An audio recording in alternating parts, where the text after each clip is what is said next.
Assalamualaikum warahmatullahi wabarakatuh.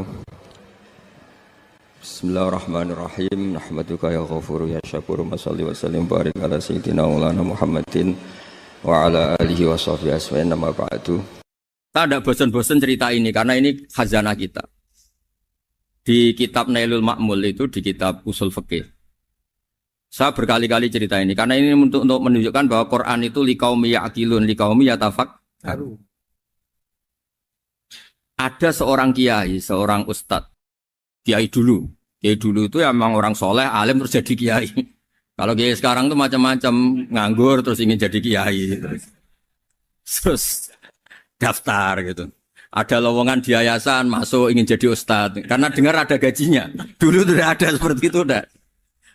Makanya dulu tuh kalau ustadz kiai pasti soleh karena dia alim terus ingin orang lain tuh mendapat ilmunya. Kalau sekarang nggak ada yayasan sehat, guru gajinya sekian. Yang nggak ingin jadi ustadz tuh daftar. Karena ada gaji. Apalagi ada kabar, ada gaji, ada mes, ada... Wah, yang daftar banyak. Tapi mentalnya ada kiai sebetulnya. Ya kalau sama tanya itu baik dah Gus. Ya setengah baik. Ya maksudnya setengah baik, ya ada baik. Ngajar itu kan baik. Tapi setengah saja karena motifnya itu nyari gaji, bukan ingin mencerdaskan umatnya Rasulullah SAW. Itu Imam Amudi itu guru matematika. Saya nggak bosan-bosan cerita ini. Guru matematika. Muridnya sampai takut ini masuk surga ndak. Kiai kok ndak ngajarin istighosa atau tahlil malah ngajarin apa? Matematika. Beliau meninggal terus muridnya tanya, "Ma fa'alallahu bik?" Kira-kira gitu. Apa yang dilakukan Allah? Allah nyambut Anda gimana? Terus kata Imam Amudi, bagus saya disuruh ngajar malaikat. Karena malaikat kan tidak pernah kayak anak beki gini ngaji gini. Malaikat itu tidak pernah ngaji. Dia iman saja karena tahu surga, tahu neraka, terus iman gitu aja. Jadi imannya malaikat itu nggak keren kita. Imannya loh. Loh itu yang ngendikan Nabi loh, tidak saya. Nabi pernah tanya sama sahabat, iman yang paling keren siapa? Jawabannya sahabat malaikat. Ya enggak, karuan malaikat iman. Dia yang tahu surga neraka, tahu segalanya, masa ada iman? Ya pasti iman lah katanya. Terus ya para sahabat engkau iman ya wajar kan menangi saya, nemuin saya. Yang hebat itu orang-orang yang tidak melihat saya, tidak saya didik tapi tetap iman. Karena dididik akal, ya tadi dididik Quran, apa dididik Quran. Sama siapa? Teks bahasa Arabnya masang. Terus Imam Amudi kata Allah, suruh dia ngajarin para malaikat cara menemukan saya. Malaikat dikumpulin terus Imam Amudi disuruh ngajar. Sama singkat kata-katanya Allah di mimpi itu.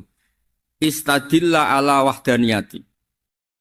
Di hadrati malaikati. Tolong ajarkan cara menemukan saya padahal Anda ini manusia yang tidak melihat saya. Anda di Jakarta kan melihatnya gedung-gedung. Paling jadi khayal terus nikmat lah. Anda ikut punya tapi ikut nikmati. Itu orang desa-desa kalau ke Jakarta itu pokrol. Wah di Jakarta tuh gedungnya tinggi-tinggi, tidak kayak kampung sini. Lu udah ikut punya, ikut bangga. Di Jakarta orangnya cantik-cantik, tidak kayak orang sini. Padahal dia ya tidak dapat orang cantik gitu. Jadi Allah tuh saking pinternya, miskin-miskin ya bisa berkhayal dan bahagia. Nah, itu alhamdulillah betul. Akhirnya itu apa ini anak-anak begini saya tak niati ngajar standar anak-anak akademik.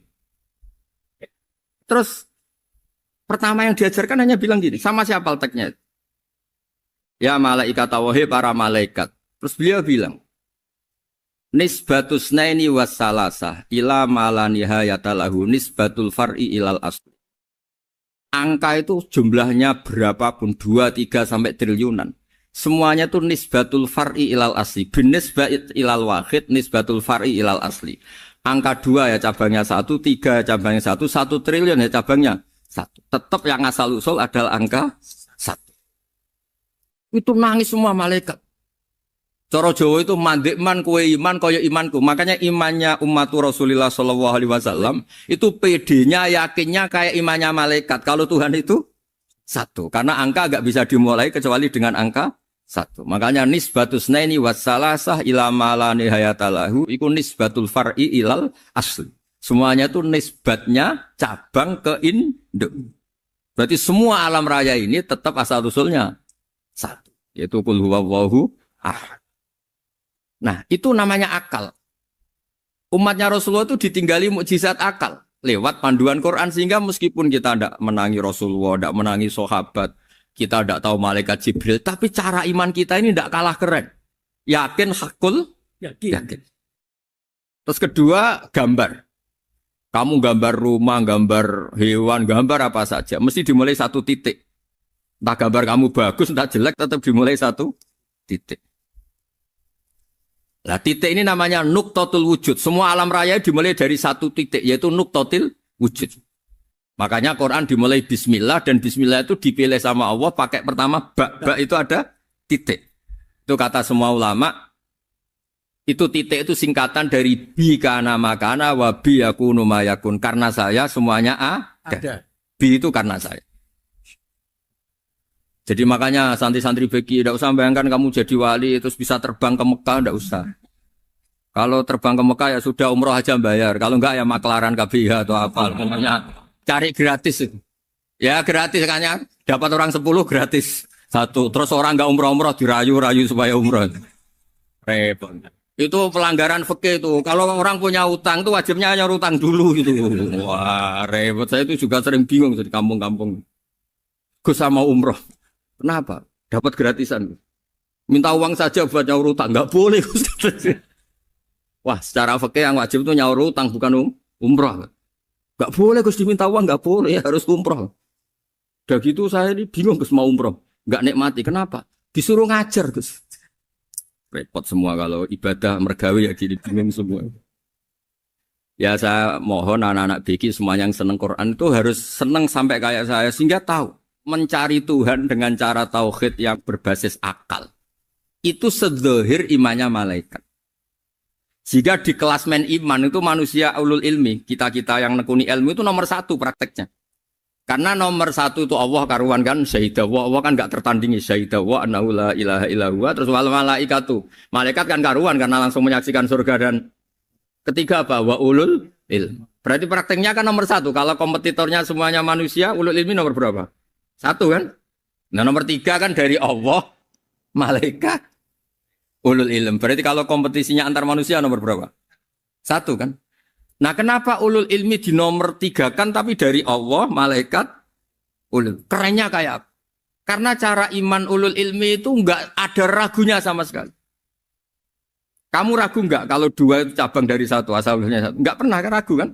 Semua gambar seruat apapun dimulai dari 1 titik, ragu enggak? Enggak kan? Nah, imannya umatnya Nabi karena dipandu oleh Quran itu seyakin itu, sehakul yakin itu. Nah, itu terus Jubair bin itu jadi iman. Am khuliqu min ghairi syai'in am humul khaliq. Terus kata Allah lagi, kalau kamu tidak percaya saya yang bikin langit bumi ya gampang dong. Kamu saja yang ngomong kalau kamu yang bikin. Paling orang sepakat kamu stres. Terus hanya ayat gitu, am khalaqus samawati wal ardh. Kalau kamu tidak yakin Allah yang bikin, ya silakan Anda klaim saja kalau kamu yang bikin langit bumi. Bala yukinun. Kamu juga gak mau kan dibilang stres. Ya, ini ngaji ilmu dulu, nanti bagian terakhir ijazah. Bismillahirrahmanirrahim. Ini riwayatul Bukhari. Haddatsana Abdullah bin Yusuf, haddatsana Les, haddatsana Sa'id al-Maqburi an-Nabi Hurairah radhiyallahu anhu qala an-Nabi sallallahu alaihi wasallam. Ma minal anbiya'i nabiyyun illa qad u'tiya minal ayat ma mithluhu amana alaihil bashar. Wa innama kana alladhi utituhu wahyan awhahu wa ilayya fa arju an akuna aktsarahum tabi'an yaumal qiyamah. Dados kita tahu semua nabi itu punya mukjizat. Ya, semua nabi itu punya apa? Mukjizat. Mukjizat itu hal yang luar biasa yang memastikan manusia itu tidak bisa menyainginya atau menandinginya. Dan rata-rata mukjizat Nabi dulu itu fisik. Misalnya ontanya Nabi Soleh itu kan onta tapi keluar dari batu, itu kan aneh. Aneh sekali. Atau tongkat Nabi Musa bisa simsalabim mengeringkan laut apa? Merah. Semua Nabi itu punya mukjizat dan semuanya berbentuk fisik. Kecuali mukjizatul Rasulullah Shallallahu Alaihi Wasallam itu berupa Al-Quran. Al-Quran itu konsep ilmiah. Terus kata Rasulullah SAW, tapi saya karena Quran itu justru berharap pengikutku besar dan sampai hari kiamat. Sekarang kita logika ya. Andekan kamu punya tongkatnya Nabi Musa. Kalau kamu suka uang, kepikirannya dijual apa dipakai? Kalau kamu suka uang, dipakai. Kalau kamu ahli suudon itu pikirannya ndak, ini asli ndak. Karena yang melihat di Turki itu ya sebagian gitu. Kalau yang suka perdukunan itu bayangkan tuh miliknya. Mungkin dipakai ngakali orang atau apa, pokoknya bayangkan tuh miliknya. Kalau yang kolektor pikirannya itu nanti ini laku berapa. Tapi kalau peneliti mungkin pikirannya itu ini asli apa enggak? Bukti aslinya apa? Repot lah. Lagi pula kalau kamu punya utang terus mau apa? Istri kamu marah mau apa? Kalau pakai tongkat. Nah, beda dengan mukjizatnya Quran itu semuanya apa? Ilmiah. Orang yang sedang harmonis dengan istri bisa pakai ayat di antara ayat-ayat Allah itu apa? Wa ja'ala bainakum mawaddatan warahmah. Nanti kalau ditakdir cerai, saya tidak menyarankan cerai. Kalau ditakdir cerai, itu masih dimotivasi sama Allah wa iyyatafarraqa yughnillahu kullam min sa'ati. Jika suami istri itu cerai, jangan-jangan suaminya dapat istri lebih baik, istrinya nanti dapat suami lebih baik. Jadi yang masa lalunya ada keprahara. Kan banyak orang suaminya meninggal ketika nikah lagi ditanya, kangen sama suami pertama, alhamdulillah ini lebih baik. Padahal suaminya yang meninggal itu berharap istrinya ini kangen, ternyata dia sudah syukur dapat suami yang lebih baik. Jadi Quran itu menunggui kita ila yaumil qiyamah. Kita tidak bunuh diri, itu ya barokahnya Quran. Karena problem apapun kita dinasihati apa sabar, apa dinasihati sabar. Kan nggak mungkin kamu pegang tongkatnya Nabi Musa, punya masalah apa saja ngelihat tongkat, bisa apa tongkat. Tapi kalau Quran kan nasihat, solusi. Makanya Nabi berharap dengan Quran ini, saya berharap pengaruh saya, pengikut saya terbanyak ila yaumil ya. Terus beliau dikomentari begini sama, ini Fathul Bari, sarahnya Bukhari. Al-muradu anna mu'jizatil anbiya inqaradat binqiradi a'sorihim. Falam yusyahidha illa man hadaraha. Problem mukjizat nabi-nabi dulu itu kan fisik. Sehingga yang tahu kalau Nabi Soleh punya unta yang ajaib, itu yang tahu ya hanya yang hadir saat itu. Yang tahu kalau tongkat Nabi Musa bertuah, itu juga yang tahu hanya yang hadir saat itu. Selebihnya tahu tongkat ya di museum. Tapi kalau Quran menjadi solusi, menjadi panduan, menjadi pegangan itu ila yaumil qiyamah. Kita beri contoh ya, Quran panduan yang paling gampang misalnya begini. Dulu ini cerita ya.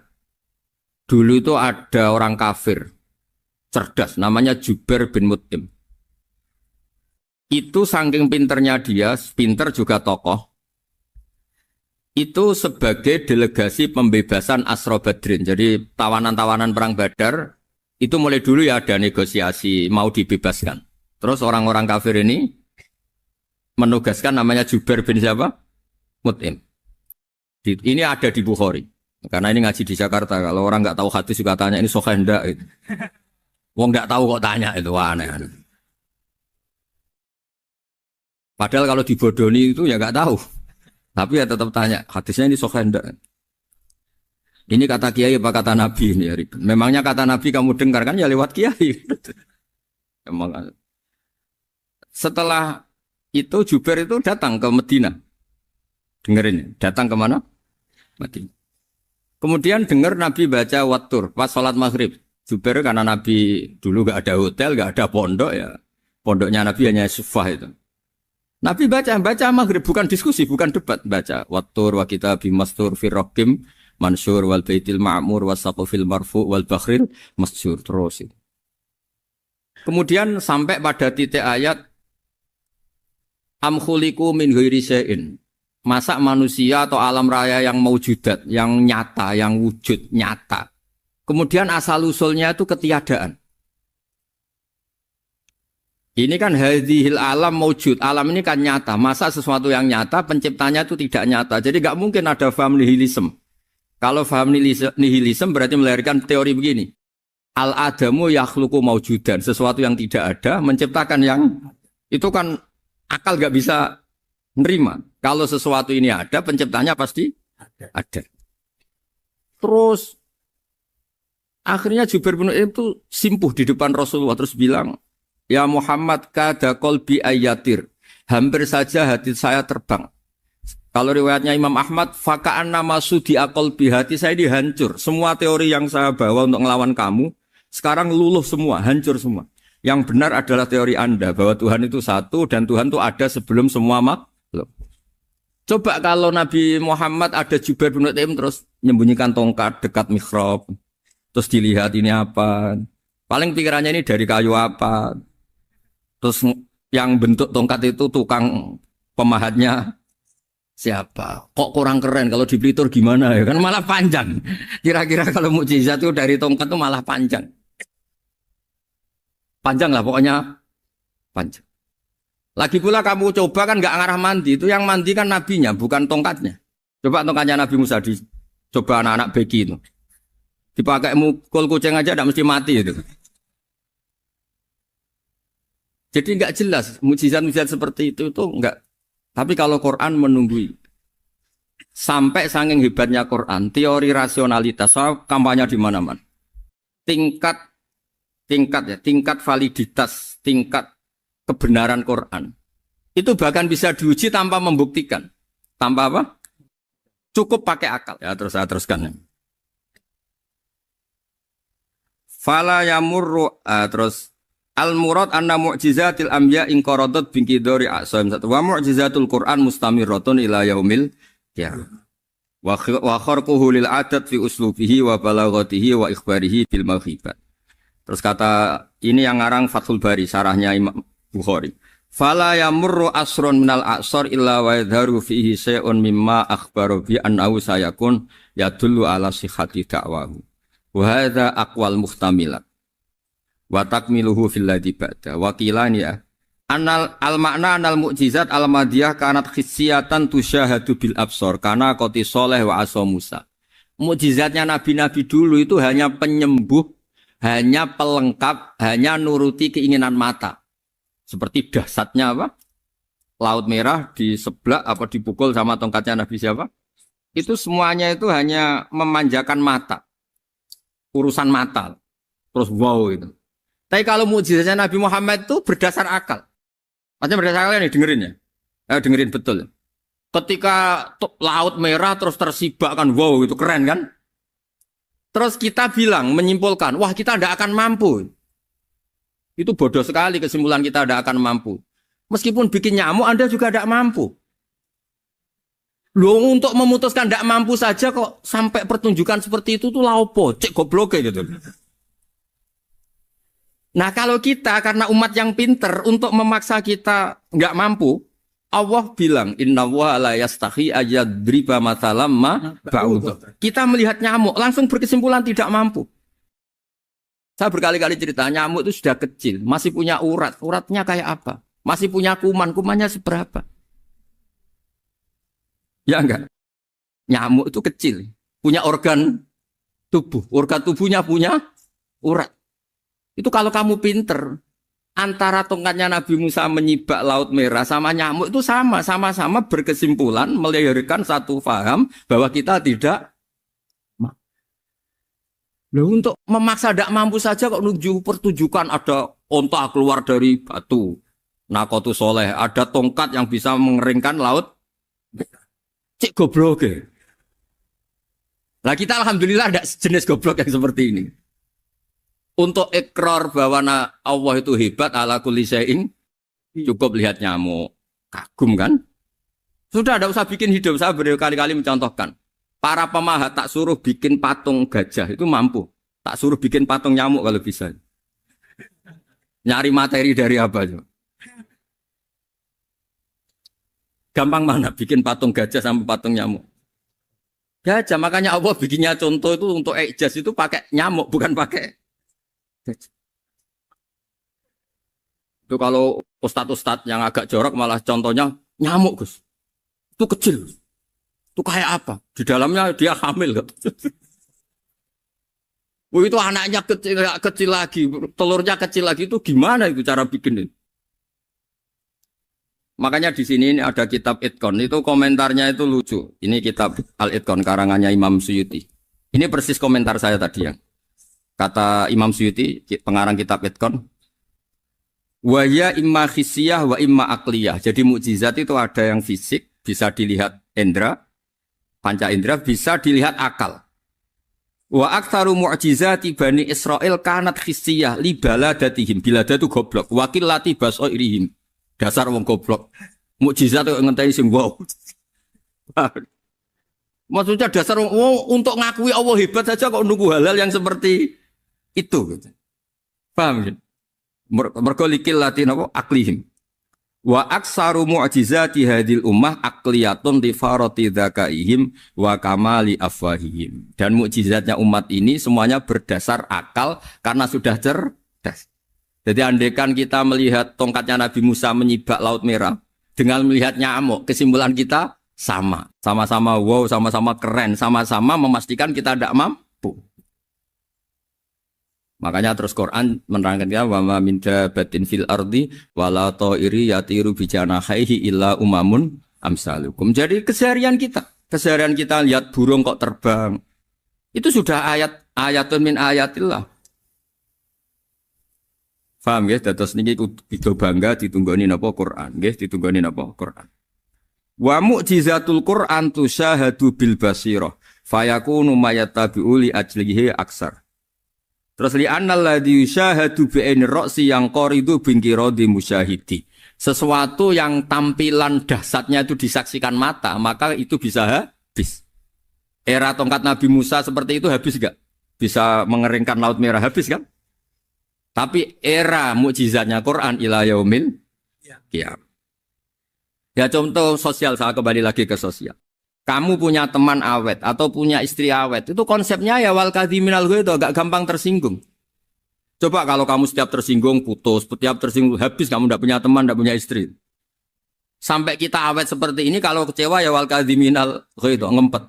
Termasuk saya ini, biasanya ngaji khusus terus baca gini ya kecewa. Tapi barokahnya diwarai Quran wal kadhiminal ghaidh, ngempet Gus, ngempet. Terus kecewa sama teman, kenapa tidak putus? Karena wal afina Aninna sudah, kalau kecewa maafkan. Coba kalau kita kecewa presiden demo, kecewa menteri demo, kecewa orang tua minggat. Ya kalau dicari, kalau tidak kan malu. Saya itu punya teman tak tanya, kecewa besar sama bapak itu. Kenapa tidak minggat? Malu. Kenapa malu? Takut gak dicari. Itu orang tuh paling malu itu kalau keluar dari rumah nggak di. Saya punya teman lagi, saya ini takut mati. Gus. Kenapa? Takut istri saya tidak nangis. Gus. Itu kematian terburuk itu kalau mati tahu istrinya ada nangis, itu malu betul itu. Makanya jangan mati, pokoknya pastikan orang sekeliling ada nangis itu baru berani mati, kalau enggak jangan. Ya jadi mukjizatnya Nabi itu luar biasa. Nah ini terus saya teruskan ya, makanya mukjizat terbesarnya Nabi adalah Al-Quran. Karena Al-Quran itu cerita tentang hukum-hukum akal, cerita tentang logika-logika peradaban. Misalnya logika peradaban, contoh paling gampang. Di Quran itu ada sekian ayat yang Allah cerita peradaban. Misalnya wa ahsinu innallaha yuhibbul muhsinin. Itu dikutip, terus kemudian disimpulkan dalam peradaban. Kata Sayyidina Ali karramallahu wajhah ngendikannya gampang. Ahsin man syi'ta takun amira. Kamu berbuat baik saja sama seseorang, maka otomatis kamu akan jadi pemimpinnya. Ada orang nggak tamat SD, nggak tamat papa, gobloknya minta ampun. Tapi karena gaji seorang pakar, kamu tak gaji 1 bulan 1 miliar, perusahaan saya jadikan besar. Itu dikongkan ngalor ngidul ya nurut. Hanya karena dia ihsan. Terus wastaghni amman syi'ta takun nadhira. Saya ulang lagi. Wastaghni amman syi'ta takun nadhira. Dan kamu jangan butuh orang lain, siapapun dia, maka kamu akan setara. Misalnya ada menteri orang antri mau salim, tapi kamu tidak butuh, kan tenang saja. Tapi kalau kamu butuh, habis kamu. Ya kan? Kamu tidak butuh seseorang, maka kamu posisinya akan setara. Kamu harus sopan karena punya utang jasa. Kalau nggak punya apa-apa kan setar. Ya enggak? Misalnya kamu jajar rektor atau jajar menteri, jajar apa saja. Kalau kamu tidak punya utang kan, kamu jajar menteri tidak punya utang. Sama jajar satpam tapi punya utang, takut mana?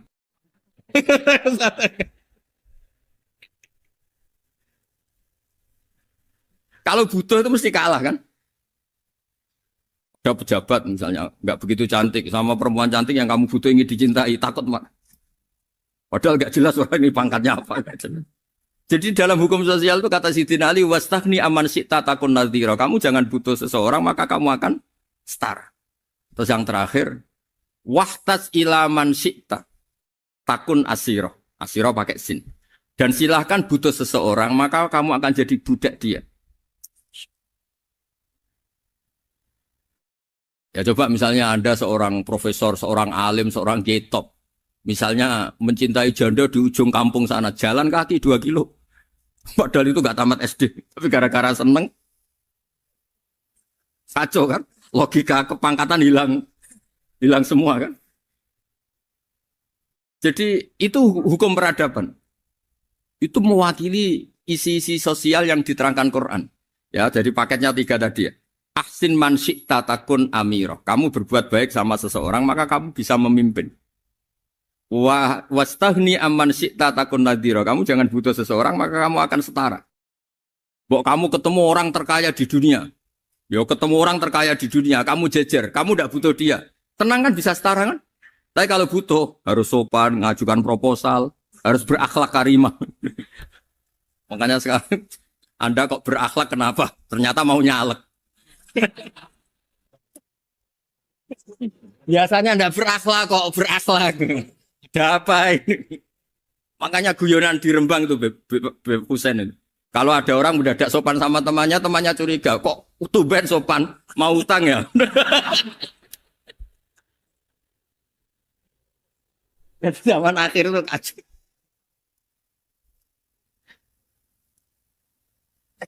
Ya di semua daerah gitu ya sama Pak Rektor ya.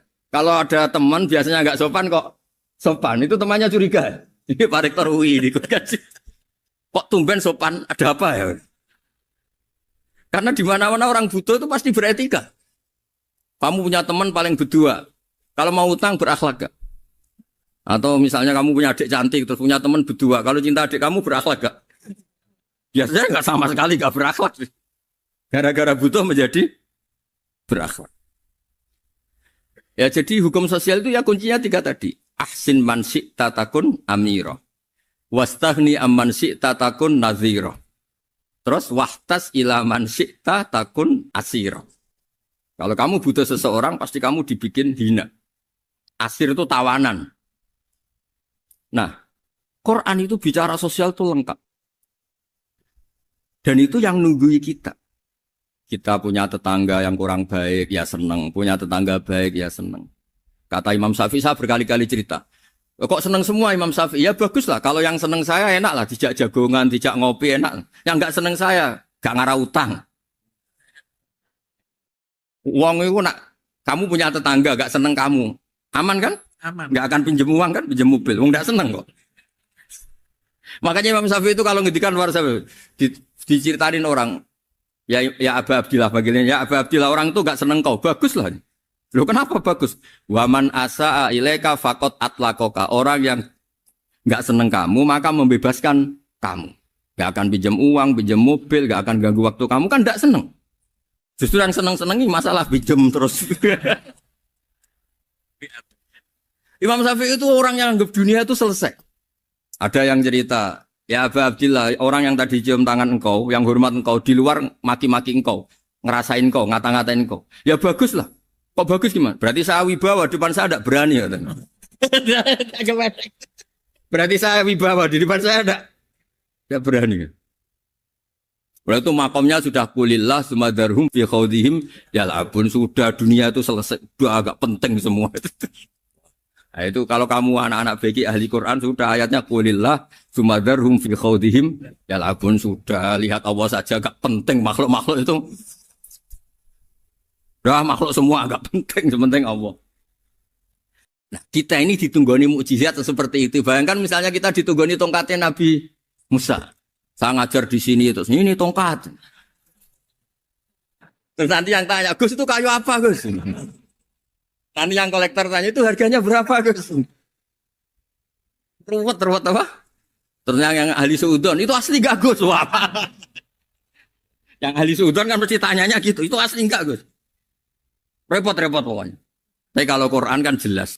Suatu saat ada perdebatan antara Abul Hasan al-Asy'ari. Abul Hasan al-Asy'ari ini tokoh ahli sunnah paling populer dalam ilmu logik. Dia mengatakan orang menemukan Tuhan itu harus lewat logika yang cermat. Tidak boleh taklid, hanya ikut-ikutan. Dia harus menemukan satu argumentasi bahwa Tuhan atau pencipta langit itu ada. Kemudian ada satu problem di mana orang-orang kampung atau orang-orang yang lugu atau orang-orang awam itu tidak bisa ilmu logika, ilmu mantek kalau dalam bahasa pesantren. Kata Abul Hasan al-Asy'ari, itu masih mungkin. Alhasil para ulama ini meneliti ke orang-orang yang lugu, yang di kampung, yang petani, yang lugu sekali. Apa yang mereka temukan? Ternyata mereka punya cara logikanya sendiri untuk menemukan Tuhan, Sang Pencipta. Pernah suatu saat ada seorang petani lugu, biasa menggembala unta, ditanya, Bima araf tarubak, lalu kamu yang petani ini yang hanya ngurusi sawah, ngurusi ladang, dengan cara apa kamu tahu kalau Tuhan itu ada? Si petani tadi marah besar dan dia mengatakan, Al-ba'ratu tadullu alal ba'ir wa asarul aqdam yadullu alal masir. Kata petani tadi, yang namanya ada kotoran unta, pasti ada untanya. Yang namanya ada jejak kaki, pasti ada yang barusan lewat. Artinya kalau ada makhluk, pasti ada pencipta. Ini logika awam yang mudah.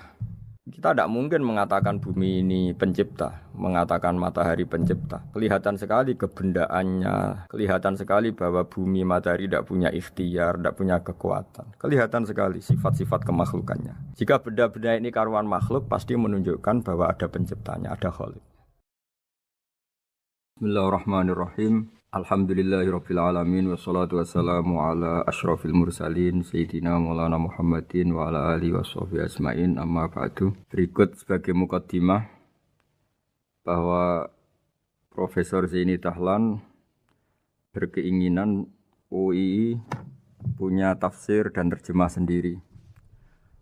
Lewat proses yang panjang dan melibatkan tim, di antaranya saya, terbitlah tafsir versi UII, juga terjemah versi UII. Di antara ciri khas terjemahan UI adalah bahwa bahasa Arab yang tentu mengandung kesusastraan Arab, balaghah, kemudian ditransfer untuk pembaca Indonesia. Sehingga di antara ciri khas terjemahan UI adalah dengan rasa Indonesia dan tentu tidak merubah makna. Berikut beberapa kutipan yang perlu pemirsa atau pendengar tahu. Al-Quran adalah satu kitab suci yang diturunkan kepada Nabi besar Muhammad SAW. Dan di antara ciri Al-Quran adalah menjelaskan kebenaran secara jelas, secara gamblang. Sebagaimana firman Allah, bahwa Rasul adalah Rasulun minallah yatlu suhufam mutahhar. Rasulullah diutus oleh Allah Subhanahu wa taala ketika penduduk Makkah sangat-sangat jauh dari kebenaran. Mereka adalah penyembah berhala yang dikira sebagai Tuhan, dan jumlahnya Tuhan-Tuhan itu banyak sekali. Suatu saat Rasulullah mendakwahkan bahwa Tuhan itu satu dan harus satu. Tapi kata mereka, kenapa Muhammad menjadikan Tuhan satu? Padahal urusan kita banyak, problem kita banyak. Harusnya Tuhan itu juga banyak. Ini yang diceritakan dalam surat Shad, Aja'alal alihata ilaha wahida inna hadza lasyai'un ujab. Bagaimana mungkin urusan kita yang banyak, yang harusnya butuh Tuhan banyak, kemudian menjadi hanya Tuhan satu. Lalu Rasulullah dengan sabar, dengan telaten memberi penjelasan. Dan ini yang disebut al-bayyinah, penjelasan yang sangat jelas, sangat gamblang, sangat rasional. Kata Rasulullah dalam sebuah hadis yang diriwayatkan dalam Musnad Ahmad, teksnya begini. Orang-orang yang menyembah selain Allah itu ibarat kama sali rojulin istaro abdan min kholisi malih biwarikin au dhahabin. Faja'ala ya'malu, mereka mau bekerja tapi wayu'ti ghullatahu ila ghairi sayyidi. Fa'ayyukum sarruhu ayyakuna abduhu kadzalik. Nabi lalu kemudian bikin analogi. Wahai masyarakat Mekah, bagaimana kalau Anda ini jadi seorang pembantu atau seorang budak lalu punya majikan banyak. Dan semua majikan Anda ini punya perintah yang beda-beda, punya selera yang beda-beda. Semuanya atasan Anda, semuanya majikan Anda. Apa Anda senang punya majikan yang banyak? Lalu mereka bilang, wah susah Muhammad kalau kita punya majikan banyak. Tuhan kamu adalah majikan kamu. Bagaimana kalau Tuhan banyak, punya perintah yang beda-beda, punya selera yang beda-beda? Kalian pasti akan kebingungan. Ya sudah Muhammad, normalnya Tuhan itu satu. Sehingga mereka tercerabut dari pemikiran bahwa Tuhan harus banyak. Ini yang dimaksud dalam surat Al-Bayyinah. Lam yakunil ladzina kafaru min ahlil kitab wal musyrikin namun fakina hatta ta'tiyahumul bayyinah.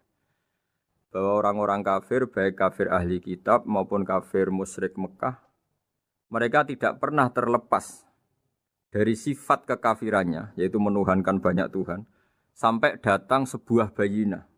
Bayinah itu argumentasi kebenaran yang begitu jelas. Setiap membawa kebenaran, argumentasinya meyakinkan. Itu siapa? Rasulun minallah yatslu suhufam mutahharah, yaitu Rasul yang membacakan lampiran-lampiran suci, yaitu Al-Quranul Karim. Dengan penjelasan analogi tadi, kemudian orang-orang Mekah sadar, susahnya kayak apa kalau Tuhan banyak, lalu perintahnya beda-beda, seleranya beda-beda, hukumnya beda-beda. Ini membingungkan. Akhirnya mereka mengakui bahwa pentingnya logika tauhid. Nah ini yang Rasulullah ini benar-benar berstatus bayinah. Kemudian analogi betapa buruknya kita saat menyembah selain Tuhan. Lalu Rasulullah mencontohkan sebagaimana yang saya kutip tadi dari Musnad Ahmad. Misalnya Anda punya pembantu atau zaman dulu budak. Anda beli dari harta kamu, dari uang kamu. Kemudian budak ini kerja. Yang ngasih makan kamu, yang fasilitasi kamu, toko milik kamu, semua milik kamu. Kemudian dia kerja dan hasil dari kerjanya dia dikasihkan ke orang lain. Kamu senang tidak punya budak yang seperti itu, kata Rasulullah. Wah kita semua tidak senang Muhammad. Sama seperti itu. Kamu adalah bisa makan rezeki dari Allah. Kamu nempat di buminya Allah. Kamu minum dari air yang dibikin Allah. Kemudian Anda menyembah selain Allah. Itu aneh apa enggak? Menyembah zat yang tidak memberi rezeki kamu, yang tidak bikin bumi untuk kamu, yang tidak bikin langit untuk kamu, yang tidak bikin fasilitas air untuk kamu. Aneh enggak? Semenjak itu mereka berpikir betapa buruknya mereka menyembah berhala, menyembah arca, menyembah Yesus, menyembah macam-macam. Nah ini yang disebut Rasulullah adalah orang yang benar-benar bayinah. Ketika melontarkan kebenaran, benar-benar jelas sehingga diterima secara akal yang sehat. Karena semua akal yang sehat akan menerima agama ini disebut fitratallahi fatarna salihah. Bahwa agama ini agama fitrah. Orang yang normal, yang cara berpikir normal pasti menerima agama ini. UII dengan terjemahan ini dan dengan tafsir ini ingin memberi penjelasan simbol-simbol yang ada di beberapa surat. Di antara lagi yang di bab muamalat. Betapa Rasulullah itu punya logika yang benar-benar mudah diterima. Dulu orang Arab dalam bab muamalat jual beli biasa menjual kurma masih kecil, masih belum jelas jadi kurma yang baik apa enggak. Kalau istilah orang Jawa masih pentil ini. Kalau bahasa Arab qobla buduwi solahiha. Calon buahnya itu belum pasti jadi buah. Kemudian masih bunga, masih apa sudah dijual. Dengan transaksi asumsi harga andekan sudah jadi kurma. Kalau dalam Jawa mungkin jual mangga sebelum tua masih pentil, masih kecil. Lalu kata Rasulullah, kamu jangan melakukan itu. Kenapa ya Rasulullah padahal kita butuh uang? Kata Nabi, Ara'aitum in mana Allahu as-samra fa bima yastakhillu ahadukum mala akhi. Bagaimana kalau buah-buah yang masih kecil itu kemudian berguguran karena satu musim atau karena apa? Lalu kamu mendapat uang itu atas nama apa? Yang dikatakan tijaro adalah muawadhah. Pembeli dapat barang, kamu dapat uang. Lalu kalau barang yang ada enggak menjadi buah yang baik, Anda menerima uang itu atas nama apa? Rasulullah secara haru, secara mengingatkan nurani kita dengan redaksi fabima yastahillu ahadukum mala akhi. Lalu kamu mendapat uang saudara kamu atas nama apa? Kalau atas nama buah, mereka belum mendapat buah. Akhirnya ada kesadaran bersama bahwa sebaiknya kita menjual sesuatu itu yang pembeli ya dapat barangnya, yaitu dalam konteks ini buah yang sudah layak dijual, kita dapat uangnya. Ini lagi-lagi Rasulullah al-Bayyinah sekali memberi penjelasan begitu jelas. Ketiga misalnya di bab jinayat, di bab hukum pidana. Rasulullah kalau bikin logika itu begitu jelas, mudah diterima. Misalnya begini, suatu saat Rasulullah bersabda, Al-qatil wal maktul finnar. Orang yang membunuh dan yang dibunuh sama-sama di neraka. Tentu dalam konteks saling bunuh yang dalam kezaliman. Lalu sahabat janggal. Ya Rasulullah, oke lah kalau pembunuh itu masuk neraka. Ini bagaimana mungkin yang dibunuh pun masuk neraka? Rasulullah dengan jelas, dengan bayinah, dengan hujjah, beliau menjawab, Innahu kana harison ala qatli sahibihi. Sebetulnya yang terbunuh pun mentalnya pembunuh. Karena dia sangat juga ingin membunuh saudaranya. Nasibnya saja yang menjadikan dia terbunuh. Hanya sahabat tahu, oh ya ternyata maktul dalam konteks duel adalah mentalnya qatil juga. Sehingga karena mentalnya qatil dia tetap di neraka. Meskipun prakteknya dia menjadi maktul yang terbunuh. Nah ini yang dimaksud oleh Allah. Bahwa Rasulullah ini bisa menghilangkan tradisi kemusyrikan. Bisa menjungkir balikkan, menghancurkan kemusyrikan karena Rasulullah bisa menjelaskan secara detail hatta ta'tiyahumul bayyinah. Bayyinah adalah Rasulun minallah yatslu suhufam mutahharah. Jadi ini yang insyaallah sebagai kajian kita bahwa kita butuh sekian penjelasan untuk mengenang dan membuktikan bahwa Rasulullah adalah benar-benar al-bayyinah. Dari sekian contoh tadi, pendengar bisa tahu betapa agama ini mudah diterima oleh akal. Sehingga di beberapa ayat disebut agama ini liqaumi ya'qilun, liqaumi yatafakkarun. Agama ini bagi kaum yang bisa berpikir, agama ini bagi kaum yang mau berangan-angan. Dulu untuk menghilangkan kemusyrikan dengan logika kafir Mekah bahwa urusan kita banyak, harus Tuhan banyak. Itu panjang sekali. Di antaranya ada ayat yang spesifik tentang itu. Daraballahu mathalan rajulan fihi syuraka mutasyakisuna wa rajulan salamal lirrajul. Hal yastawiyani masalah. Allah membuat satu perumpamaan yaitu di surat Daraballahu mathalan rajulan fihi syuraka di surat Zumar ayat 29. Allah membuat satu perumpamaan bagaimana andaikan Anda jadi seorang pembantu atau asisten. Lalu Anda punya majikan banyak yang seleranya beda-beda.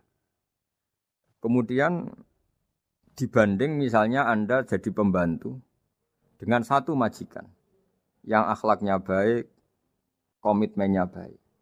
Anda milih mana? Lalu orang-orang kafir Mekah menjawab, Muhammad tentu kita milih punya majikan satu yang baik. Kalau majikannya banyak kita jadi repot. Lalu mereka kata Rasulullah, ya sudah kalau gitu Tuhan kamu satu saja jangan banyak. Kalau banyak jadi repot. Terus mereka baru tersadar bahwa menuhankan Tuhan banyak itu salah dan resikonya lebih banyak. Ini disebut munfakina hatta ta'tiyahumul bayyinah. Mereka orang-orang musyrik enggak mau tercerabut dari akar kemusyrikannya sampai datang al-bayyinah. Sebuah bukti kebenaran yang begitu jelas, begitu nyata.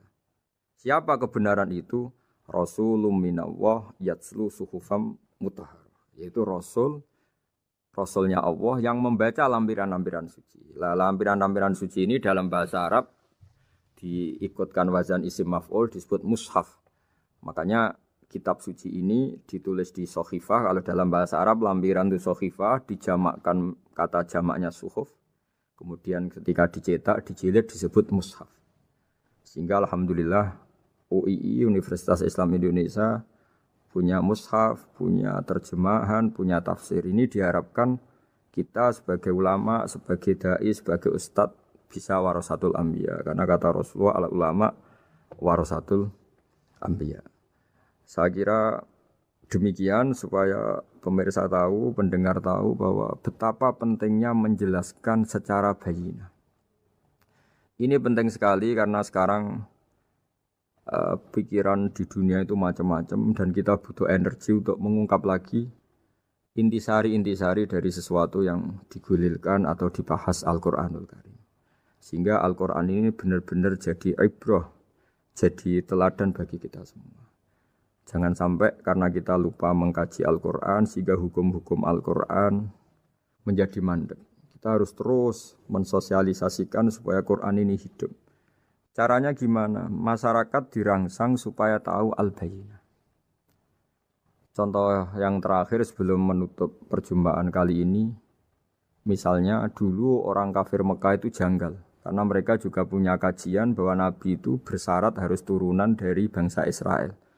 Karena semua Nabi itu pasti turunan Nabi Ibrahim. Yaitu Nabi Ibrahim punya anak yang bernama Ishak. Ishak punya anak yang bernama Yakub. Yakub ini yang nanti punya anak Yusuf. Sehingga Yusuf bin Yakub bin Ishak bin Ibrahim. Ketika nabi-nabi ini hidup di Palestina, di Yerusalem, itu kayak jadi aturan bahwa nabi itu harus turunan Bani Israel. Sehingga ketika orang-orang kafir Mekah dari kelompok ahli kitab, ketika Rasulullah Muhammad mendakwahkan diri sebagai nabi, mereka janggal bagaimana mungkin nabi dari orang Arab. Nabi itu harusnya orang Yerusalem atau orang Palestina. Kemudian Allah memberi penjelasan, fihi ayatum bayyinatum maqamu Ibrahim, bahwa Muhammad adalah turunan Ibrahim. Bukti nyata adalah di Mekah ada jejak kakinya Nabi Ibrahim, yaitu yang sekarang kita sebut maqam Ibrahim. Setelah dilacak-lacak ternyata mbah-mbahnya Rasulullah atau nenek moyang atau leluhur Rasulullah bernama Adnan. Adnan ini kata sejarah-sejarah disepakati wa Adnanu bila raibin intadzabil ulumin nasabiyah ila dzabihi Ismaila nisbatuhu wa muntama. Bahwa Adnan ini tertulis secara sejarah lengkap bahwa dia turunan dari Nabi Ismail. Ismail adalah anak dari Nabi Ibrahim. Kemudian makom Ibrahim ini juga dibuktikan sekian sejarah bahwa Ibrahim pernah di situ. Yaitu ketika Hajar, ibu dari Ismail, kesulitan nyari air, lalu lalang lari antara Safa dan Marwah, kemudian kita kenang sekarang bernama Sa'i. Kemudian dekat Ka'bah ada namanya Hijir Ismail, karena dulu jadi kamarnya Nabi Ismail. Hijir, hujro itu kamar atau ruang khusus untuk Nabi Ismail. Sehingga jelas sekali bahwa Ibrahim, Ismail, Hajar pernah hidup di Mekah. Lalu lagi-lagi orang kafir Mekah yang dari kelompok ahli kitab sadar bahwa Muhammad jadi nabi layak karena dia juga turunan dari Ibrahim alaihis salam. Ini yang disebut fihi ayatum bayyinatum maqamu Ibrahim, bahwa di kawasan Mekah, kawasan Bakkah atau kawasan Hijaz jelas sekali ada jejak-jejak Nabi Ibrahim. Lagi-lagi ini bayyinah. Nah, bayyinah ini yang bisa menghilangkan sifat kemusyrikan, sifat kekufuran. Karena lewat penjelasan yang panjang ini, kemudian benar-benar diketahui bahwa Muhammad jadi Nabi itu sah. Karena dari segi dakwahnya benar, perilakunya benar, hujahnya benar. Sekarang dari segi nasab juga benar karena beliau termasuk keturunan dari Nabi Ibrahim alaihissalam lewat jalur Ismail. Ini penting kita ketahui dan perlu kita kaji supaya istilah-istilah di Al-Quran kita tahu. Makanya banyak istilah di Al-Quran, misalnya wattaba'tu millata abai, kita ngikuti agama leluhur kami. Di situ disebut ada Ibrahim, ada Ishak, ada Ismail, ada Yakub. Kenapa demikian pendengar? Bahwa karena agama ini butuh tradisi. Dan tradisi ini menjadi komunitas sosial. Sehingga ketika tradisi ini sudah mantap, insya Allah lewat kebenaran agama ini akan menyingkirkan kemusyrikan. Contoh paling mudah begini, Nabi itu melarang orang menyembah batu. Tapi kemudian dalam tradisi Islam sendiri ada orang sholat kemudian sujud. Yang secara zahir sujud itu mencium batu atau mencium masjid tempat kita sujud. Apalagi kita mencium Hajar Aswad. Secara kasat mata seakan-akan kita ini menghormati betul Hajar Aswad. Sehingga orang kafir mencibir. Muhammad itu aneh. Dia melarang kita menyembah batu tapi dia sendiri mencium Hajar Aswad seperti itu. Dia sendiri menyembah batu. Orang kalau sujud seakan-akan seperti itu. Tapi lewat penjelasan Nabi bahwa kita sujud hanya kepada Allah. Kita kalau sujud baca sajadah wajhililladzi khalaqahu wa sawwarahu wa syaqqa sam'ahu wa basarahu bihaulihi wa quwwati fatabarakallahu ahsanul khaliqin. Wajah kami sujud kepada zat yang menciptakan wajah kami, yang mengasihi kita pendengaran, yang mengasihi kita pandangan. Hanya Allah saja yang ahsanul khaliqin, hanya Allah saja zat yang paling baik dalam penciptaan. Ini penting sekali saya katakan bahwa sehingga sujud kita yang seperti itu adalah simbol tawadhu. Tidak ada kaitannya dengan kita ini menyembah batu.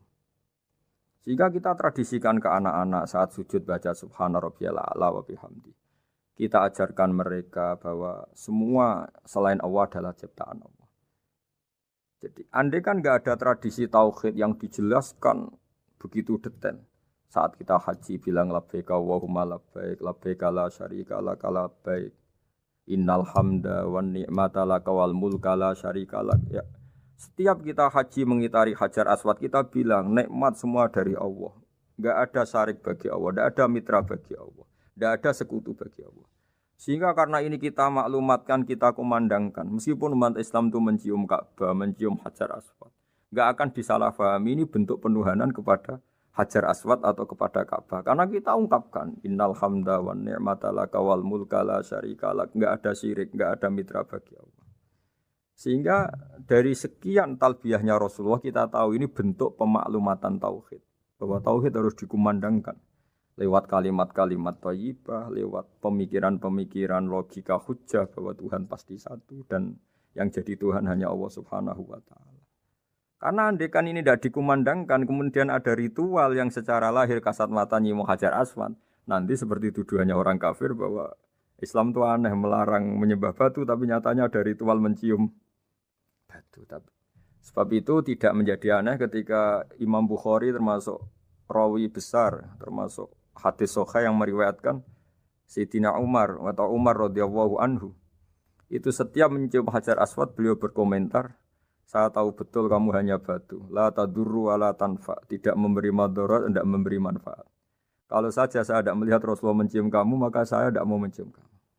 Dulu di era itu ada momentumnya. Kenapa sih Umar radhiyallahu anhu atau sahabat Umar susah-susah memberi penjelasan seperti itu? Karena dulu masih ada salah paham bahwa mencium batu itu identik dengan misalnya menuhankan batu atau mendewa-dewakan batu. Sehingga Umar berutuh memberi penjelasan. Sayyidina Umar memberi begitu penjelasan detail bahwa kamu hanya batu yang tidak mandoroti, tidak manfaat. Tapi secara tradisi sunnah Rasul kamu dicium, ya saya ikut. Ini penting sekali penjelasan-penjelasan seperti ini, maklumat-maklumat seperti labbaik Allahumma labbaik, sehingga semua ritual Muslim tidak disangka atau tidak disalahpahami sebagai pemuja materi. Lagi-lagi penjelasan yang detail ini disebut al-bayyinah. Rasulun minallah yatslu suhufam mutahharah. Kemudian ayat berikutnya disebut fiha kutubun qayyimah, bahwa dalam kitab suci Al-Qur'an itu banyak aturan-aturan atau catatan-catatan yang begitu lurus, begitu benar. Nah, tentu karena kita ini orang Indonesia yang kalau mengakses langsung bahasa Arab mungkin kita masalah. Sehingga alhamdulillah Universitas Islam Indonesia menerbitkan seri terjemah juga seri tafsir, dan sekarang dibantu lewat acara ini kita berusaha atau membantu para pendengar untuk lebih memahami lebih jauh. Sahabat Indonesia yang kami hormati, berikut kita mulai kajian tafsir yang dikeluarkan oleh UII. Mari kita mulai dengan surat Al-Baqarah. Bismillahirrahmanirrahim. Alif Lam Mim. Dzalikal kitabul la raiba fihi hudal lil muttaqin. Di sini diterjemahkan Alif Lam Mim ini termasuk ayat-ayat yang oleh para ulama dianggap mutasyabihat. Artinya kita tidak boleh memaksakan maknanya. Kita cukup iman bahwa itu dari Allah Subhanahu wa taala. Ini termasuk ayat-ayat yang kita percaya bahwa ada makna yang diinginkan Allah, tapi kita tidak perlu menduga-duga Apa sepersisnya makna itu? Dzalikal kitab la raiba fih, kitab ini tidak ada yang diragukan. Hudal lil muttaqin, petunjuk bagi mereka yang bertakwa. Sahabat Indonesia yang kami cintai, yang kami hormati, muttaqin dari kata kerja ittaqa yattaqi ittiqaan. Maknanya adalah menjaga diri. Ada 3 kelas muttaqin dalam terminologi para ulama, istilah yang dikeluarkan para ulama. 1, muttaqin orang yang menghindari perilaku syirik atau perilaku kekafiran. Sehingga menurut para ulama, apapun faseknya seorang mukmin, apapun kelirunya orang mukmin, misalnya pernah mencuri, pernah korupsi, pernah apa saja, masih dianggap mukmin karena dia masih bertauhid la ilaha illallah Muhammadur Rasulullah. Ini muttaqin yang paling kelas pokok, kelas bawah. Kemudian ada muttaqin kelas kedua, yaitu mereka menghindari dosa besar tapi tidak bisa menghindari dosa kecil. Misalnya bisa menghindari dosa zina, tapi dia bisa menghindari dosa melihat perempuan yang bukan mahramnya, yang bukan halal bagi dia. Ketiga muttaqin paling ideal, yaitu menghindari dosa besar, juga menghindari dosa kecil, bahkan menghindari sesuatu yang tidak penting. Ini yang dalam terminologi ulama disebut para wali atau para ulama, yaitu yang dalam ayat ala inna awliya Allahi la khaufun alaihim wa lahum yahzanun. Ini penting kami jelaskan kelas-kelas muttaqin supaya bahwa mukmin tidak pernah keluar dari status iman meskipun dia pernah melakukan satu kesalahan besar. Karena yang dikatakan mukmin adalah siapapun yang meyakini kebenaran risalah Muhammad, risalah yang dibawa Muhammad, berarti dia mukmin. Soal dia melakukan dosa atau apa saja itu menjadikan dia fasik, tapi tidak keluar dari status mukmin. Ini yang dimaksud dalam sebuah hadis, man qala la ilaha illallah dakhalal jannah. Siapapun yang pernah melafadzkan la ilaha illallah iman, maka dia pasti nanti masuk surga. Kemudian ada beberapa pertanyaan dari para sahabat dengan masa lalu orang itu yang macam-macam, Nabi tetap menjawab meskipun dengan masa lalu yang macam-macam. Sebab itu perlu dikaji serius, sebagaimana ada yang ditafsir Sawi bahwa muttaqin itu dari kata kerja ittaqa yattaqi ittiqaan atau ittaqa yattaqi taqwan. Ini maknanya orang yang menjaga diri. Tentu menjaga diri ini ada yang kelas premium, kelas sempurna. Jadi sesuatu apa saja yang bahaya kita jaga, termasuk dosa kecil, melakukan hal yang tidak penting. Ada orang mukmin yang hanya bisa menjaga dari dosa kekafiran, dosa kemusyrikan. Ini pun dengan segala kesalahannya masih ada kemungkinan dimaafkan Allah. Karena Allah pernah berfirman, innallaha la yaghfiru ayyushraka bihi wa yaghfiru ma duna dzalika liman yasha. Allah tidak akan memaafkan dosa syirik, tapi Allah masih bisa memaafkan atau masih berkenan memaafkan dosa di luar syirik. Kemudian yang perlu dimengerti oleh sahabat Indonesia adalah makna la raiba fihi. Ini yang perlu kami ungkap, bahwa Al-Quran ini tidak ada keraguan padanya. Tidak ada keraguan ini yang mudah kita teliti karena kita orang Indonesia, mungkin rasa-rasa sastra Arab enggak kental. Mari kita teliti dari segi makna, karena makna ini rasa dan rasa itu universal. Begini misalnya, dulu orang-orang kafir Mekah karena mereka penyembah berhala, penyembah Tuhan-Tuhan yang banyak, itu memprotes. Mereka memanggil tentu masih Muhammad, belum ya Rasulullah. Muhammad, kamu mengajak ke Tuhan berapa? Rasulullah menjawab, ke Tuhan yang satu. Lalu mereka bertanya, Muhammad urusan kita ini banyak, problem kita banyak. Tuhan banyak saja tidak bisa menyelesaikan, apalagi satu Tuhan. Ini yang diceritakan dalam sebagian ayat disebut, Aja'alal alihata ilaha wahida inna hadza lasyai'un ujab. Bagaimana mungkin Tuhan itu satu? Harusnya Tuhan itu banyak karena urusan kita banyak. Lalu Rasulullah dengan bimbingan Tuhan, bimbingan Allah mendatangi mereka, kemudian Nabi menjelaskan, Tuhan itu adalah ketua kalian, Tuhan itu adalah pimpinan kalian. Bagaimana kalau Anda jadi pembantu kemudian punya majikan banyak, punya penguasa banyak, punya tuan banyak. Kemudian semua tuan-tuan Anda ini memerintahkan Anda dengan perintah yang beda-beda. Apa kalian mau punya majikan atau pimpinan yang banyak? Mereka menjawab tidak, Muhammad. Terus mereka akhirnya sadar bahwa problem Tuhan banyak itu tentu lebih sulit, lebih problem. Karena nanti perintahnya beda-beda, keinginannya beda-beda. Mereka akhirnya tersadarkan bahwa sebaiknya atau seharusnya memang Tuhan itu satu. Jadi Rasulullah SAW menjelaskan logika bertauhid itu dengan sekian variasi, dengan sekian logika. Kemudian Nabi kedua juga menjelaskan logika kompetisi. Kata Nabi yang karena bimbingan Allah diberi satu pengertian. Andai kan Tuhan itu 2 atau 3, kemudian berebut dalam tahta aras atau tahta yang di alam raya ini. Sebagaimana lazimnya para penguasa. Maka pasti ada yang menang, ada yang kalah. Dan yang kalah tentu gak layak sebagai Tuhan.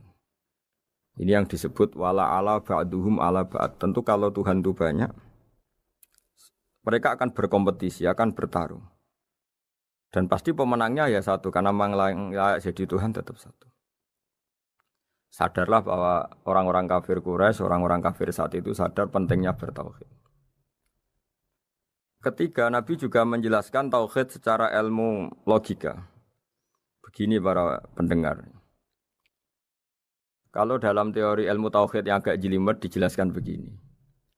Jika ada 2 Tuhan, maka alam raya ini enggak menjadi alam. Logikanya adalah 2 Tuhan ini bisa kamu katakan sama-sama kuat. Ketika sama-sama kuat kemudian ingin menciptakan langit. Yang satu ingin menciptakan bumi. Yang satu menolak menciptakan bumi misalnya. Atau yang satu ingin menciptakan langit. Yang satu menolak ingin menciptakan langit. Kemudian ternyata bumi ini terbukti wujud. Logika awam adalah yang berhasil menciptakan bumi berarti Tuhan. Yang gagal atau kudrohnya gagal, kemampuannya gagal tidak bisa menciptakan bumi, gagal menjadi Tuhan. Ini logika awam. Logika ini pun kita terima. Tapi kalau menurut logika ahli tauhid, ahli pakar-pakar logika, cara berpandangan begini.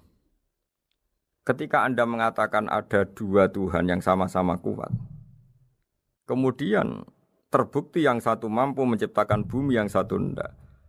Bahasa Anda mengatakan sama-sama kuat ini sudah batal dari awalnya karena terbukti bahasa Anda salah, sama-sama kuat ternyata yang satu tidak mampu. Sehingga dalam pikiran orang-orang ahli tauhid mengatakan membayangkan Tuhan saja itu enggak kebayang karena turunan kata ini pasti selalu salah. Karena tadi misalnya dikatakan andai kan ada 2 Tuhan, kemudian yang satu mampu menciptakan bumi, yang satu tidak. Padahal Anda tadi bilang sama-sama kuat, ternyata terbukti yang satu tidak kuat. Berarti kata Anda sama-sama kuat ini salah. Ini pula yang diajarkan Rasulullah lewat bimbingan Allah, lewat wahyunya yang disebut Lau kana fihi ma alihatun illallahu la fasadata. Karena kalau ada 2 Tuhan pasti kamu sifati sama-sama kuat. Ternyata sifat sama-sama kuat ini batal demi hukum karena ternyata yang satu tidak mampu menciptakan bumi. Atau kamu sifati 2 Tuhan ini sama-sama lemah. Itu tidak mungkin lagi karena ternyata bumi ini terbukti wujud. Pasti penciptanya ini tidak yang sangat kuasa. Jadi logika-logika tauhid sedemikian dibangun oleh Rasulullah lewat bimbingan Allah Subhanahu wa taala. Logika keempat supaya kita iman dan tambah kuat imannya adalah logika yang mudah dicerna oleh kebanyakan orang atau yang bisa diindra. Begini misalnya dalam sebuah ayat di surat Al-Kahfi, kemudian di awal surat Al-Ahqaf, kemudian di sebagian surat At-Tur, ada penjelasan begini. Ketika Rasulullah mengajak manusia menyembah Allah, kemudian orang-orang kafir tanya, lalu Tuhan kamu siapa Muhammad? Tuhan saya adalah Allah menciptakan langit bumi. Terus mereka berandai-andai, ada Lata, ada Uzza, ada Manat, ada Hubal. Itu Tuhan-Tuhan kami. Terus Rasulullah bertanya, apakah Tuhan-Tuhan yang kamu sembah itu memberi kontribusi saat langit dan bumi diciptakan? Mereka menjawab, tidak Muhammad, itu Tuhan-Tuhan yang kami bikin. Begitu juga asumsi tentang Tuhan-Tuhan yang lain. Apakah Isa ikut menciptakan bumi atau menciptakan langit? Tentu jawabannya tidak. Karena Isa lahir di bumi, orang tahu tanggal lahirnya, tahu tahunnya, dan sebelum ada Isa juga sudah ada bumi. Sehingga untuk menetapkan tauhid, berkali-kali Quran tanya, Amman khalaqas samawati wal ardo, siapa sih yang menciptakan langit bumi? Siapa sih yang menurunkan air dari langit? Siapa yang mengatur ini, itu, ini, itu? Akhirnya mereka menjawab, itu semua Allah Muhammad. Begitu juga kemungkinan setan, misalnya setan itu fisik atau makhluk atau apa saja yang tidak kita lihat. Kemudian setan itu lewat rayuannya, lewat tipu dayanya ingin disembah. Kata Allah menjelaskan ini, ma asyadduhum khalqas samawati wal ardi wala khalqa anfusihim. Kamu tidak perlu takut sama setan atau apalagi menuhankan setan. Setan itu tidak yang punya reputasi menciptakan langit dan bumi. Bahkan setan tidak bisa menciptakan dirinya sendiri. Ini menjadi pengetahuan bagi kita betapa bagi pakar-pakar tauhid, ahli tauhid, ketika setan nyatanya diusir dari surga, itu pun versi mereka. Versi mereka pun mengatakan seperti kita bahwa setan itu diusir dari surga dan ya keluar dari surga. Kalau setan itu Tuhan, tentu diusir gak mau, karena di surga itu nikmat. Ketika setan diusir dari surga ya keluar, dia juga jadi makhluk yang hina-dina. Berarti dia tidak punya kekuasaan, bahkan pada dirinya sendiri. Dipaksa keluar dari surga ya keluar, dipaksa menjadi ahli neraka ya jadi ahli neraka, dipaksa jadi apa saja juga dia akan jadi seperti yang dipaksakan. Ini menunjukkan bahwa setan adalah tahta kudratillah, tahta qahrillah, tahta satwatillah, bahwa setan pun dalam kendali kekuasaan Allah. Makanya Allah mengatakan kamu tidak usah menyembah setan, tidak usah nurut sama setan. Setan itu lemah sekali, karena faktanya dia tidak bisa memaksakan keinginannya. Ini yang oleh Allah disebut dalam firman-Nya inna kaidasyaitani kana dhaifa. Setan itu lemah sekali. Ini perlu saya sampaikan ke para pendengar Unisia bahwa bertauhid itu ada sekian logika. Logika kelima adalah logika orang awam. Awam sekali. Suatu saat ada perdebatan antara Abul Hasan al-Asy'ari. Abul Hasan al-Asy'ari ini tokoh ahli sunnah paling populer dalam ilmu logika. Dia mengatakan orang menemukan Tuhan itu harus lewat logika yang cermat. Tidak boleh taklid, hanya ikut-ikutan. Dia harus menemukan satu argumentasi bahwa Tuhan atau pencipta langit itu ada. Kemudian ada satu problem di mana orang-orang kampung atau orang-orang yang lugu atau orang-orang awam itu tidak bisa ilmu logika, ilmu mantek kalau dalam bahasa pesantren. Kata Abu Mansur, kata Abul Hasan al-Asy'ari, itu masih mungkin. Walhasil para ulama ini meneliti ke orang-orang yang lugu, yang di kampung, yang petani, yang lugu sekali. Apa yang mereka temukan? Ternyata mereka punya cara logikanya sendiri untuk menemukan Tuhan, Sang Pencipta.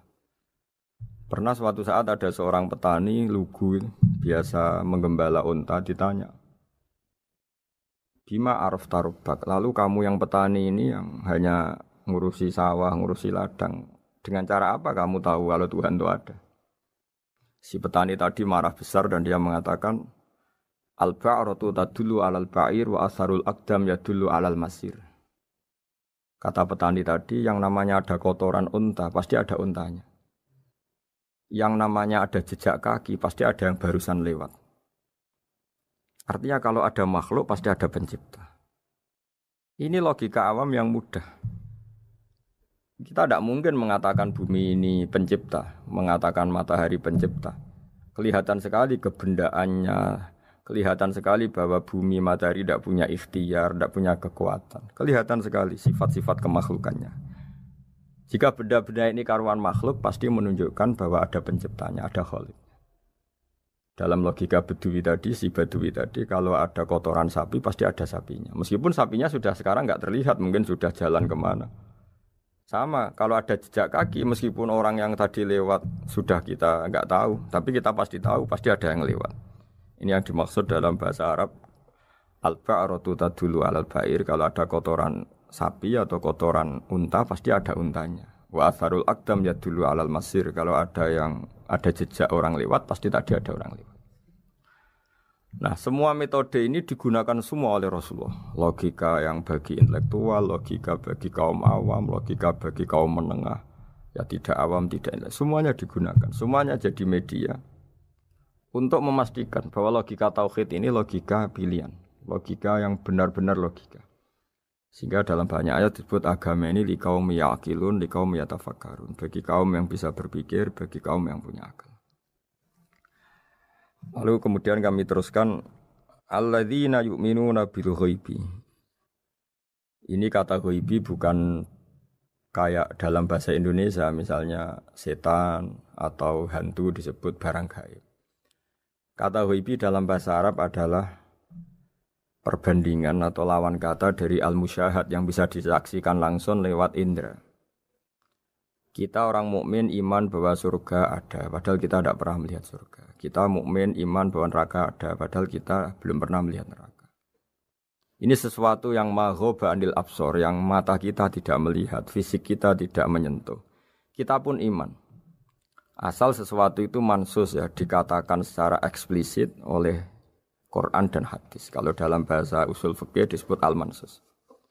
Ciri mukmin diantaranya adalah yang paling pokok alladzina yu'minuna bil ghaibi. Iman dengan sesuatu yang enggak kelihatan. Lalu kemudian para ulama cara pandang beda-beda. Bedanya bukan karena mereka bertentangan enggak, tapi ini menurut kelas rasa yang berbeda-beda. Bagi orang-orang sufi, Allah itu tidak bisa dikatakan al-ghaib, sesuatu yang enggak kelihatan. Karena Allah itu begitu jelas, az-zahir. Kata orang sufi, Allah itu zahir. Begitu juga dalam Asmaul Husna disebut Allah itu az-zahir. Begitu jelas. Karena orang yang akalnya mapan, hatinya mapan, melihat satu lemari yang bagus, pasti langsung mensifati bahwa pembuatnya adalah orang yang hebat. Orang yang melihat mobil mewah atau pesawat yang canggih, pasti kepikiran pertama adalah pasti pembuatnya canggih. Sehingga eksistensi pembuat pesawat itu adalah orang hebat, itu langsung tertanam ketika melihat pesawat itu hebat. Bagaimana mungkin seseorang ragu akan kehebatan pembuat pesawat ketika melihat detail-detail pesawat? Pasti langsung kepikiran kalau pembuatnya itu hebat. Memutuskan bahwa pembuat pesawat hebat itu tidak harus ketemu yang membuat, juga tidak harus melihat. Tapi akal kita pasti meyakini pembuatnya itu hebat. Berarti keputusan menyimpulkan bahwa pembuatnya hebat adalah az-zahir begitu jelas. Begitu juga langit dan bumi, matahari semuanya tertata rapi. Air dengan fungsi manfaat yang sebegitu hebat, oksigen, semua tanaman, buah-buahan. Meskipun kita tidak pernah melihat Tuhan, tapi akal kita, nurani kita pasti berkeyakinan dan tahu betul pasti pembuatnya itu zat yang super hebat, super bijaksana. Sehingga dalam kategori ini Allah tidak bisa dikatakan sesuatu yang enggak tersentuh, yang enggak terjangkau. Allah itu az-zahir begitu jelas. Sehingga di antara Asmaul Husna disebut az-zahir. Sebab itu saya menganjurkan atau saya punya saran bahwa alladzina yu'minuna bil ghaibi itu contoh paling mudah itu kayak surga, kayak neraka. Kalau Allah sendiri itu az-zahir, mudah diketahui.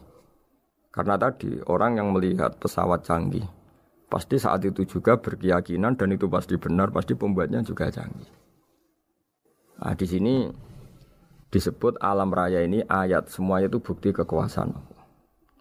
Dalam syair-syair orang sufi masyhur sekali itu wa fi kulli syai'in lahu ayatun yadullu ala annahul wahidu. Setiap sesuatu kejadian di alam raya adalah bukti keesaan Allah, bukti eksistensi Allah Subhanahu wa taala.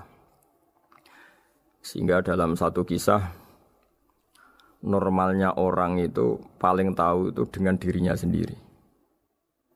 Karena dia adalah dia. Tapi kalau Imam Sibawai seorang pakar nahwu mengatakan a'raful ma'arif Allah. Di alam raya ini yang paling mudah dikenali itu ya Allah, pencipta.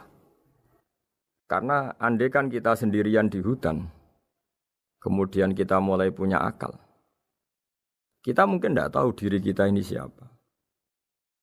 Tapi setidaknya kita langsung menyimpulkan bahwa kita tidak bisa menciptakan diri kita sendiri.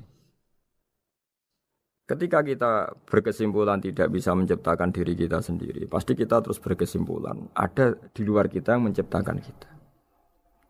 Nah, sebab itu kenapa sifat mencipta ini yang pertama kali dikenalkan oleh Allah kepada nabinya untuk dikenalkan kepada umatnya. Yaitu disebut Iqra bismi rabbikal ladzi khalaq. Muhammad, bacalah dengan nama Tuhanmu. Sifat Tuhan yang paling mudah dikenali oleh siapapun adalah sifat pencipta. Karena ketika seseorang yakin dia lahir sudah ada bumi, dia lahir sudah ada langit, dia pasti akan tahu bahwa dia ada penciptanya. Sehingga paling mudah mensifati Allah atau mensifati Tuhan adalah bismi rabbikal ladzi khalaq. Terus kemudian di antara ciri orang baik adalah wa yuqimunas shalat. Kemudian beriman kepada yang gaib, menegakkan salat. Kata menegakkan adalah dari kata menjaga aturan-aturan atau sesuai aturan-aturan salat. Kita tahu dalam salat ini ada beberapa syarat yang harus dipenuhi. Misalnya harus wudu, harus suci di tempat yang suci. Terus ada syarat-syarat dalam internal salat, dia harus baca Fatihah, harus tumakninah, macam-macam. Itu eksistensi definisi salat. Kemudian kata berdiri juga diartikan para ulama, eksistensi salat harus diketahui secara publik, secara sosial. Karena sesuatu itu punya eksistensi kalau jadi konsensus atau diakui oleh publik. Di sini agama mewajibkan sholat jamaah. Kata banyak ulama, jamaah itu fardu kifayah. Bahkan ada yang mengatakan fardu ain. Harus dijalankan orang banyak secara massal dan harus di tempat yang terbuka. Sehingga kata para ahli fikih, andaikan ada orang jamaah di dalam rumah tidak diketahui oleh banyak orang, belum mencukupi atau belum menggugurkan kewajiban jamaah. Sehingga eksistensi sholat harus diketahui secara publik. Sehingga dulu Rasulullah itu kalau sholat ya di masjid dan masjidnya terbuka. Sampai sekarang kita pun menyaksikan semua umat Islam kalau sholat di masjid yang terbuka.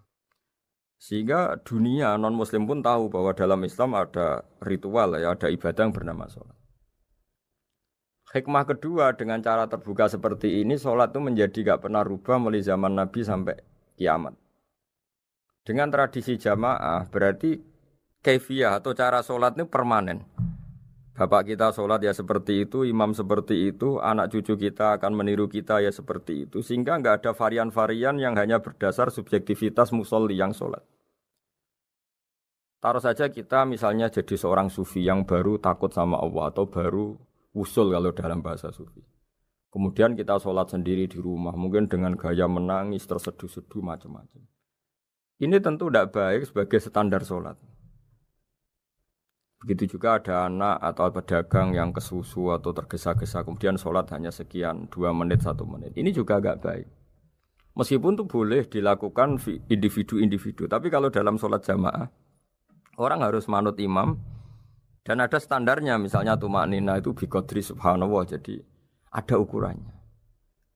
Ini penting saya utarakan bahwa hikmah jamaah itu bukan sekedar dapat pahala 27 kalau sendiri, dapat pahala 1 itu enggak. Tapi ini menjaga eksistensi sholat supaya ya seperti ini terus sampai kiamat. Sehingga orang Indonesia atau orang Afrika, orang mana saja, itu ketika haji atau ketika saling berkunjung di negara lain, itu enggak akan kaget dengan cara-cara sholatnya. Karena seluruh dunia kaifiyahnya caranya sama. Ini semua barokah dari jamaah. Maka Rasulullah itu enggak banyak ngendikan tentang caranya sholat. Beliau hanya ngendikan shollu kama ra'aitumuni usolli. Sudahlah kamu pokoknya makmum saya. Nanti caranya kamu sholat sama seperti saya seperti ini. Sehingga kata menegakkan sholat adalah bisa kita tegakkan kalau kita aparat negara ya bikin-bikin aturan supaya eksistensi sholat enggak terganggu. Kalau kita seorang kultural juga mensuasanakan sholat. Dan supaya kefiahnya atau caranya sholat ini benar, kita tradisikan jamaah. Sehingga anak kecil ngikuti yang besar, yang bodoh ngikuti yang pinter dengan satu cara. Itu barokahnya jamaah. Sehingga wa yuqimuna sholat itu, sholat kita dirikan baik secara personal. Dengan cara-cara tumakninah, kita suci di tempat yang suci. Maupun kita tegakkan, kita maklumatkan, kita jadikan konsensus bahwa sholat ya seperti ini. Sehingga ada khayal-khayal lagi dalam Islam. Misalnya nyuwun sewu ada aliran yang mengatakan Ya kalau Tuhan itu kan enggak bebas arah, bebas tempat. Terus dulu pernah ada orang sesat sholat sampai 4 rakaat 4 arah, alasannya Tuhan itu tanpa arah. Enggak akan terjadi seperti itu. Karena ijma'nya umat Islam, konsensus umat Islam akan menolak faham yang seperti itu. Jadi saya mohon sekali, ini pentingnya jamaah. Dengan jamaah maka caranya sholat, cara meyakini madhab kiblat dan sebagainya terjaga ila yaumil qiyamah sampai hari kiamat. Terus sifatnya orang mukmin lagi wa mimma razaqnahum yunfikun, dan menafkahkan sebagian rezeki yang kami berikan. Ya ini termasuk zakat, sedekah. Jadi ada sebuah riwayat mengatakan inna fil mali haqqon. Harta itu ada haknya, yaitu zakat. Tapi ada juga saran inna fil mali haqqon siwa zakat, di luar keharusan zakat juga ada hak-hak kita untuk memberikan sebagian rezeki kita. Taruh saja misalnya saya punya uang 10 juta. Secara nisab zakat belum sampai 1 nisab. Karena 1 nisab itu sama dengan nilai 84 gram emas. Itu kalau diuangkan, kalau 500 ribu ya sekitar 42 juta. Tapi kita sebelum punya 1 nisab pun tetap ada keharusan mengeluarkan sebagian. Yaitu tentu dalam fikih kita wajib mengeluarkan uang untuk anak kita, untuk istri kita.